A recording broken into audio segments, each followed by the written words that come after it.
अल्लाहुम्मा सल्ली अला मुहम्मद व अला आलि मुहम्मद। अस्सलामु अलैकुम व रहमतुल्लाहि व बरकातुहू। आज हम कुरानी कायदे में तनवीन का पहला हिस्सा पढ़ेंगे। तनवीन कहते हैं दो ज़बर, दो ज़ेर, दो पेश को तनवीन कहते हैं। तनवीन पर गुन्ना करके पढ़ते हैं। गुन्ना नाक में आवाज़ छुपाने का नाम है। गुन्ने की मिकदार एक अलिफ के बराबर होती है। गुन्ना कहते हैं जो नाक में आवाज़ इसे कहते हैं गुन्ना। दो ज़बर हमेशा लफ्ज़ के हर्फ के आखिर में आती है। दो ज़बर हमेशा कलमे के आखिर में आती है। आप सब ध्यान से सुने और साथ साथ दोहराएं। बा दो ज़बर बन,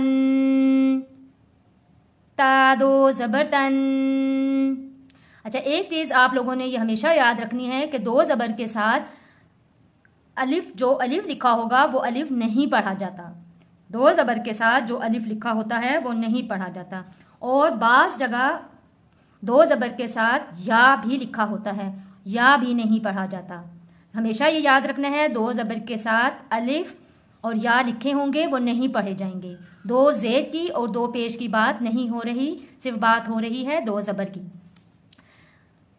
सा दो ज़बर सन, जीम दो ज़बर जन, हा दो ज़बर हन, खा दो ज़बर खन, दाल दो ज़बर दन, दाल दो ज़बर दन, रा दो ज़बर रन, जा दो ज़बर जन, सीन दो ज़बर सन, शीन दो ज़बर शन,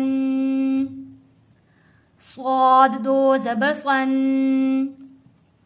ज़ाद दो ज़बर ज़न, ता दो ज़बर क़न, ज़ा दो ज़बर ज़न, आइन दो ज़बर अन, ग़ाइन दो ज़बर ग़न। साथ साथ सबक को दोहराते रहें। फा दो ज़बर फन, क़ाफ दो ज़बर क़न, काफ दो ज़बर कन, लाम दो ज़बर लन, लाम दो ज़बर लन, मीम दो ज़बर मन, नून दो ज़बर नन, वाव दो ज़बर वन, हा दो ज़बर हन, हमज़ा दो ज़बर अन, हमज़ा दो ज़बर अन,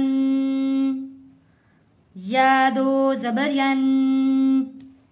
हमज़ा की दो शक्लें हैं।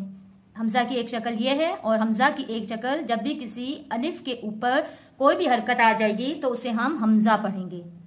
ठीक है, हमज़ा की ये दो शक्लें हैं और गुन्ना करके हमने पढ़ा है। ये था आज का सबक तनवीन दो ज़बर।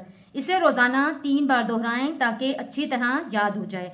इंशाल्लाह अगले सबक में हम दो ज़बर और ज़बर की हमने तख्ती पढ़नी है, यानी कि मश्क पढ़नी है इंशाल्लाह। अस्सलामु अलैकुम व रहमतुल्लाहि व बरकातुहू।